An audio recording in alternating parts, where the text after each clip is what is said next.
Bon, bienvenue les gars sur LCO de Luxury. Aujourd'hui on va présenter la 205. La petite 205, bon elle est pas très propre aujourd'hui, on s'en fout parce que là on va se faire en mode rallye, une petite vidéo sympathique. Bah carrément. Donc on va partir là après, après on vous fait un petit tour de la voiture. Et puis après on va partir pour un petit tour en mode rallye. On va bien kiffer sa grand-mère. Carrément. Donc voilà, on fait un petit tour de la voiture. Allez. Bon bah voilà, on se retrouve avec la 205, la petite 205 des familles, un petit peu en mode rallye. Bon, hein, la déco, c'est de la déco comme on dit, hein, c'est juste pour se faire un petit mode rallye sympathique. Noir, la version Colorline, petite essence sympathique pour s'amuser. Donc voilà, l'arrière avec un petit pare-choc, un changement de GTI avec une petite sortie de peau chromée, vous allez entendre le bruit tout à l'heure avant qu'on parte. Les petites baguettes rouges, un petit peu sport. Donc voilà, il reste quelques petits trucs de carrosserie à faire pour qu'elle soit bien propre. Bon là vous avez compris, elle est sale, bon on va faire du rallye, vous n'avez pas besoin qu'elle soit propre. Petite kit déco, hein. Voilà. C'est la petite française par excellence. Celle qui a fait renaître de ses cendres la marque Peugeot, qui était un petit peu en catastrophe à ce moment donné là, qui a fait renaître, qui a redonné vie à la marque qui était en train de fondre les plombs. C'est ça. Donc là c'est la phase 2 avec vous avez les clignotants qui sont donc transparents. Vous avez les petites jantes, ça c'est une modif de moi, une petite jante tôle, bon là elles sont un peu sales, avec le centre de roue Peugeot, pour qu'elle soit un petit peu comme full noir. Donc le petit Colorline, les petits rétros sympathiques, très 205, très plastique comme vous allez voir sur l'intérieur d'une 205. Très plastique à cette époque-là. On faisait un peu comme ça des chevaux, du simple mais efficace. De toute façon Clio 205, toutes les saxos c'était plastique. Des voitures accessibles à tous, donc on les met voilà. Pas trop cher. Dépensez pas trop dans l'intérieur. La ventilation. La petite moquette verte. La petite moquette verte qui est que uniquement sur les Colorline. Et alors les elles sont en rouge, non rouge, ouais, il y a eu quelques versions vertes, mais c'était la griffe. Bah, ça, on en reparlera peut-être si on fait une vidéo, peut-être où on parlera exclusivement de voitures, peut-être une vidéo exclusive sur la 205 et son histoire, et d'autres voitures. Le petit intérieur, tissu spécifique Colorline. Avec un peu de sky. Un peu de sky, ouais, pour un peu plus qualitatif. Et on voit que sur les sièges, on a ça parce que je les ai mis pour éviter d'abîmer les sièges. Parce que comme on bosse dessus, pour la rénover, je voulais mettre ça en attendant que qu'on ait fini. Voilà. Donc, c'est une coupée en plus, on a une coupée. Donc, la petite tirette, on se met à l'arrière. On est dans les années 80, donc 80-90, donc le cendrier à l'arrière, un de chaque côté. Toujours ce petit rappel de tissu sympathique qu'on retrouve à l'avant et sur les sièges. C'est pas mal ça. Les petites aérations tout tranquille. Cette version-là, les fenêtres ne s'ouvrent pas. Il y a eu des versions où les fenêtres pouvaient s'entrouvrir. Moteur 1,1 litre de 45 chevaux qui suffit amplement pour une voiture qui fait 720 kg. C'est pas de la grosse poussée, mais c'est assez pour s'amuser un petit peu. C'est de l'accélération pour jouer un peu avec l'accélérateur. J'ai refait peinture au four rouge, sympathique pour faire un peu mode sport. Le petit carbu simple corps de la 205, Solex, kit d'admission d'air d'origine.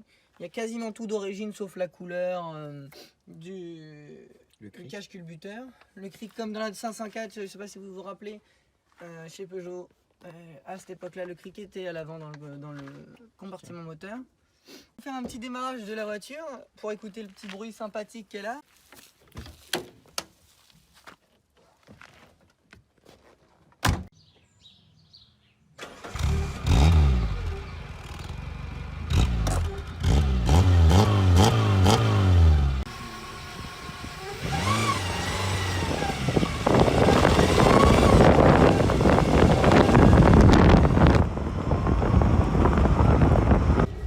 les gars, on part, on fait un petit tour sympathique avec la 205. Bon, là pour l'instant, on fait la partie commentée, après on fera une petite partie où vous allez voir un peu le mode rallye. Mais pour l'instant, pour vous dire un petit peu l'état de conduite de cette voiture, on a tous connu une 205, on a tous connu quelqu'un qui roulait en 205. La 205, c'est une voiture quand même mythique et très très très répandue en France, de moins en moins aujourd'hui. Mais c'est une voiture qui a plu, et si j'ai acheté cette voiture, c'est parce que je pense que sur le marché de l'automobile, cette voiture, la 205, elle a un peu le même avenir que la 2 chevaux. Pourquoi, vous allez me dire? Parce que en fait, c'est une petite voiture du peuple qui a été vendue à de très nombreux exemplaires, qui est simpliste, minimaliste, mais qui fait son taf à merveille. Donc la 2 chevaux, c'était dans le même état d'esprit. C'était une voiture, la 2 chevaux, à la sortie de la guerre, qu'il fallait sortir pour avoir une voiture simple, et pour un peuple qui était complètement détruit par la guerre, par l'état économique du pays. Là, on est un peu dans la même idée, j'en ai parlé tout à l'heure. C'est une voiture qui, Peugeot à l'époque était en faillite, à l'époque de la sortie de la 205. Donc il fallait qu'il fasse une petite voiture qui plaise, qui se vende et qui coûte pas cher à la production, dans le même état d'esprit qu'une 2 chevaux. Et de là est née la 205, qui au début a été déclinée dans des versions très simples, qui ensuite sont parties sur des GTI, etc., qui sont plus élaborées, qui sont aujourd'hui très cotées, parce que c'est des voitures déjà rares, parce que elles sont assez... comment dire, c'est des voitures qui sont, même celle-ci, elle a que 45 chevaux, mais c'est des voitures qui font même pas une tonne. C'est des voitures qui vont... Elle fait combien celle-ci? Elle fait 980 kg? Non, celle-ci 720. 720? Ouais. Putain, ouais. C'est des voitures qui... c'est très rageux. Enfin, comment dire, là, je fais ça, vous voyez, elle part pas. Mais si il y a des graviers, ou etc., c'est très léger. La puissance, rapport poids-puissance, même à faible puissance, reste quand même plutôt élevé. C'est-à-dire, c'est des voitures où vous allez pouvoir on va dire, se foutre au tas très facilement. Donc vous imaginez, voilà, des graviers, là ça a bien dérapé. Vous imaginez que avec une GTI qui fait plus de 100 chevaux sur un modèle aussi léger, eh bien imaginez tout de suite l'état d'esprit de conduite. Ça mange du bitume, ça.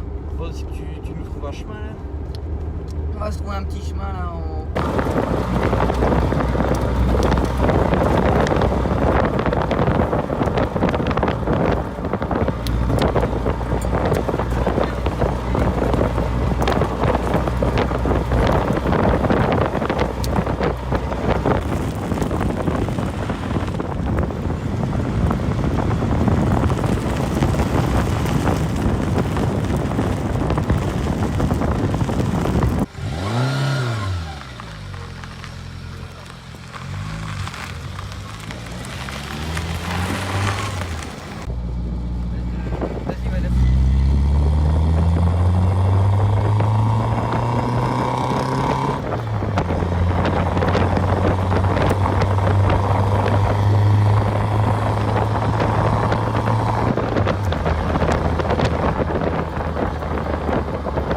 C'est le frérot qui va conduire.